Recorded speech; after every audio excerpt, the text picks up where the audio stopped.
Reunion after separation. Ascension channel से मैं रूपाली आप सभी का बहुत बहुत स्वागत करती हूँ।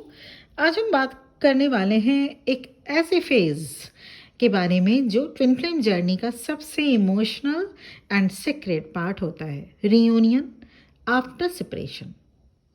जब ट्विन फ्लेम्स एक पेनफुल सेपरेशन के बाद फिर से मिलते हैं तो वो मोमेंट सिर्फ एक यूनियन नहीं होता, वो एक सोल अवेकनिंग होती है। सेपरेशन का पर्पस, सबसे पहले हमें ये समझना ज़रूरी है कि ट्विन फ्लेम सेपरेशन पनिशमेंट नहीं है। ये एक डिवाइनली ऑर्केस्ट्रेटेड प्रोसेस होती है जिसका पर्पस होता है healing, growth and self realisation. Separation के दौरान दोनों twin flames, divine masculine, divine feminine, को अपने inner wounds, karmic attachments and ego based pattern से निकलने पड़ते हैं। इनर वर्क के बिना रियूनियन सरफेस लेवल पर होता है, ये लॉन्ग लास्टिंग नहीं बन पाता।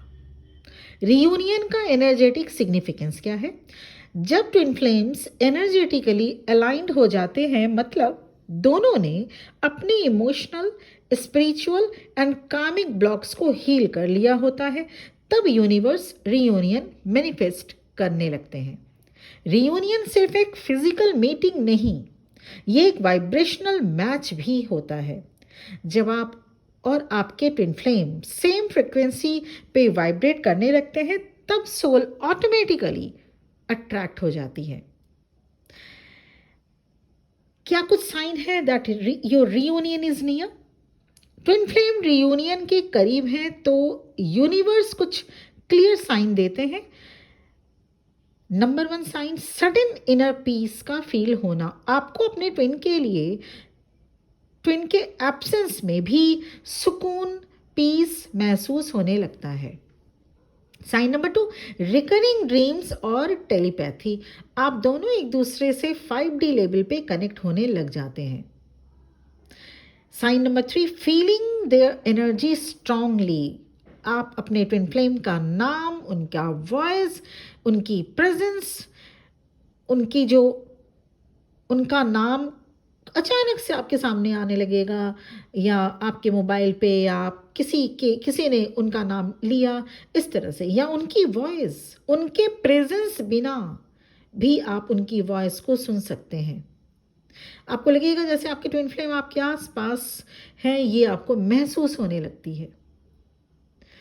साइन नंबर 4, सिंक्रोनिसिटीज बढ़ जाती है और भी ज़्यादा, जिसमें खासतौर से रिपीटेड नंबर्स ज़्यादा होंगे। 1111, 222, 555, 777, 717, 999, ये सब नंबर्स ज़्यादा दिखने लगते हैं।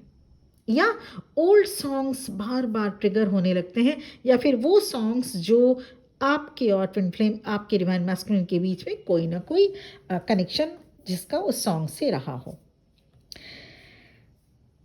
साइन नंबर 5 है, they return during spiritual breakthroughs. जब आप किसी ब्रेक थ्रू या बिग लाइफ शिफ्ट में होते हैं, तब डिवाइन मैस्कुलिन कांटेक्ट करने लगते हैं आपको। ये सब साइंस बताते हैं कि आपका इनर अलाइनमेंट हो रहा है एंड सोल कॉन्ट्रैक्ट एक्टिवेशन के फाइनल फेज में है। अब बात करते हैं the first contact after separation. जब ट्विन फ्लेम सेपरेशन के बाद पहली बार कांटेक्ट में आते हैं तो वो मोमेंट बहुत डेलिकेट होता है। ये एक टेस्ट भी होता है। क्या आप दोनों ने ego, blame and past wounds को ट्रूली हील किया या नहीं? रियूनियन के समय सबसे ज़रूरी चीज़ होती है न्यूट्रलिटी एंड कंपैशन। आप दोनों एक दूसरे को सुनते हैं बिना इंटरप्ट किए, बिना ब्लेम किए। सोल से सोल तक एक ऑनेस्ट कम्युनिकेशन एस्टैब्लिश होती है। क्या रियूनियन परमानेंट होती है? बहुत लोग पूछते हैं, क्या रियूनियन के बाद हम हमेशा साथ रहेंगे? आंसर है, depends on your soul alignment and soul contract. अगर हीलिंग कंप्लीट हो चुकी है और दोनों रेडी हैं अपने हायर पर्पस को सर्व करने के लिए, तो रियूनियन लॉन्ग लास्टिंग होती है, परमानेंट होती है। लेकिन अगर रियूनियन के बाद ईगो या कंट्रोल, जो कंट्रोलिंग नेचर वापस सरफेस पे आने लगे, तो टेम्पररी सेपरेशन दोबारा हो सकता है। इसलिए ट्विन फ्लेम रियूनियन के बाद भी daily inner work and spiritual alignment बहुत ज़रूरी है करना। Now preparing yourself for divine union. अगर आप अपने ट्विन फ्लेम रियूनियन के लिए ट्रूली रेडी होना चाहते हैं तो अपने एनर्जी को कॉन्शियसली प्रिपेयर करिए। कैसे? फॉरगिवनेस प्रैक्टिस करें, खुद से भी और अपने ट्विन फ्लेम से भी। हार्ट चक्रा हीलिंग करें, मेडिटेशन एंड ब्रीथ, ये जो मेडिटेशन के साथ साथ आपको शैडो वर्क करना है, इसके साथ साथ ब्रेथ वर्क भी करना है। Divine feminine, divine masculine energy को बैलेंस करें, अपने एनर्जी डायनेमिक्स को इंटीग्रेट करें। एंड ये आपको समझ लेना है, आप ट्विन फ्लेम जर्नी में हैं तो रीयूनियन ज़रूर होगा। तो इसके लिए आपको इनर वर्क प्रॉपर तरीके से करना ही होगा। आपका ट्विन फ्लेम आपसे अलग नहीं है। जब आप अपने अंदर clarity, peace and love cultivate करने लगते हैं तो वो एनर्जी उन तक, आपके डिवाइन मैस्कुलिन तक ऑटोमेटिकली पहुंचती है।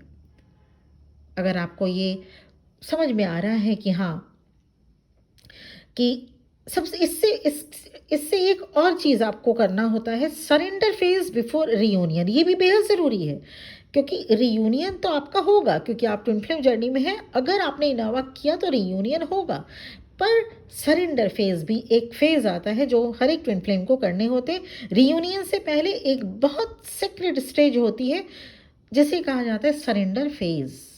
ये वो फेज होता है जब आप फाइनली यूनिवर्स पे ट्रस्ट करते हैं और आउटकम को फोर्स करना बंद कर देते हैं। आप समझ जाते हो कि twin flame journey soul alignment पे चलती है।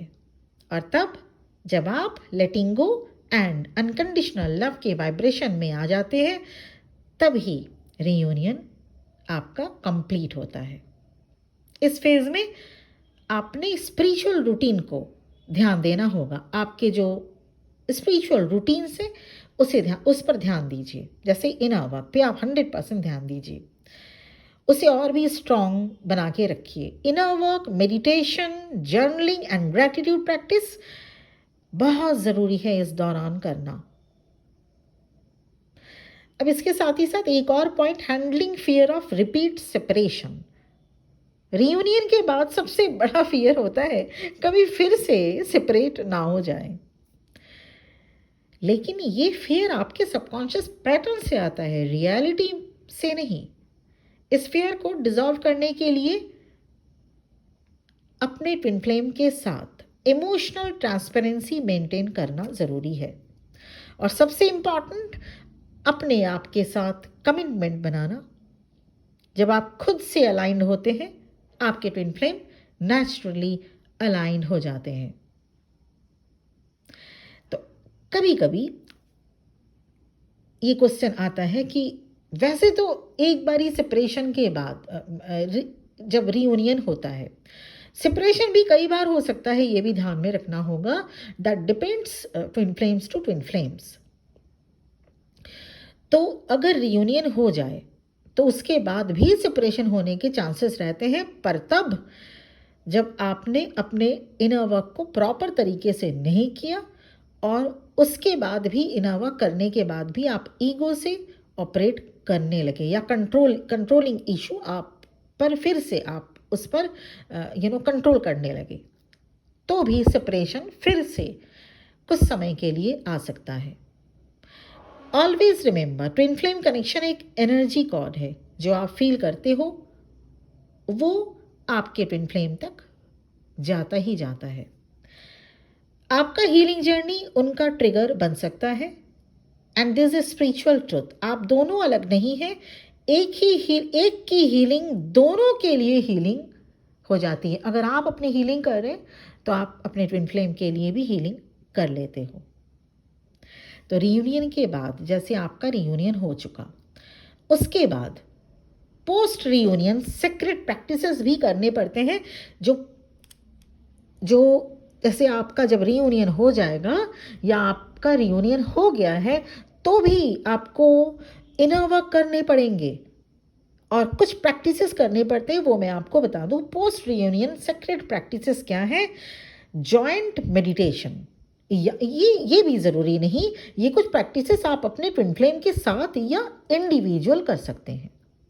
मेडिटेशन, मिरर सोल जर्नलिंग, एक दूसरे के इमोशंस को बिना फिल्टर किए कहना या लिखना। साइलेंट आई गेजिंग, सोल रिमेम्बरेंस एक्टिवेट होता है इससे और ज़्यादा, इसीलिए आँखों में साइलेंट आई गेजिंग, आँखों में देखते रहना सिंपली बिना कुछ बातें किए। And moon rituals of course, specially during full moon and new moon. ये प्रैक्टिसेस आप तब करेंगे जब आपका रियूनियन हो चुका है। रियूनियन हो जाने का ये मतलब बिल्कुल भी नहीं है बस अब हम सब कुछ छोड़ दें क्योंकि वी अचीव आवर रियूनियन। हम लोग आज भी प्रैक्टिसेस करते हैं रियूनियन के बाद भी, और यही रीज़न बनता है रियूनियन सस्टेन करने का। रियूनियन बना रहता है, रियूनियन सस्टेन इसी प्रैक्टिसेस से ही आप कर पाते। आप लोग सेशन में आते हैं, कहते हैं रियूनियन लगभग हो चुका था, उसके बाद फिर से रन करके या फिर से सेपरेशन हो गया। इसका मतलब ही ये है, ये सारी प्रैक्टिसेस आप लोग करना उस वक्त बंद कर देते। इनर वर्क किया, रियूनियन हुआ, फिर उसके बाद कंट्रोल फ्रीक, फिर उसके बाद आप ईगो से ऑपरेट, बस फिर से सेपरेशन होना तय है। तो अगर आपके ट्विन फ्लेम आपके साथ रहते हैं या आपके साथ नहीं रहते तो भी आपको ये सारी चीज़ें आपको करना पड़ेगा आफ्टर रियूनियन। ये इंडिविजुअल भी आप कर सकते हैं या आप अपने ट्विन फ्लेम के साथ भी कर सकते हैं। इनर वर्क तब भी करना है, आज भी हम लोग इनर वर्क करते हैं, आज भी। तो ये था video. Personal session, personal reading भी अवेलेबल है। Thank you for watching this video. अपना ध्यान रखिए, बहुत खुश रहिए, इस जर्नी में आगे बढ़िए और बहुत जल्द लॉर्ड शिवा करे आप भी रियूनियन अचीव करें। ओम नमः शिवाय।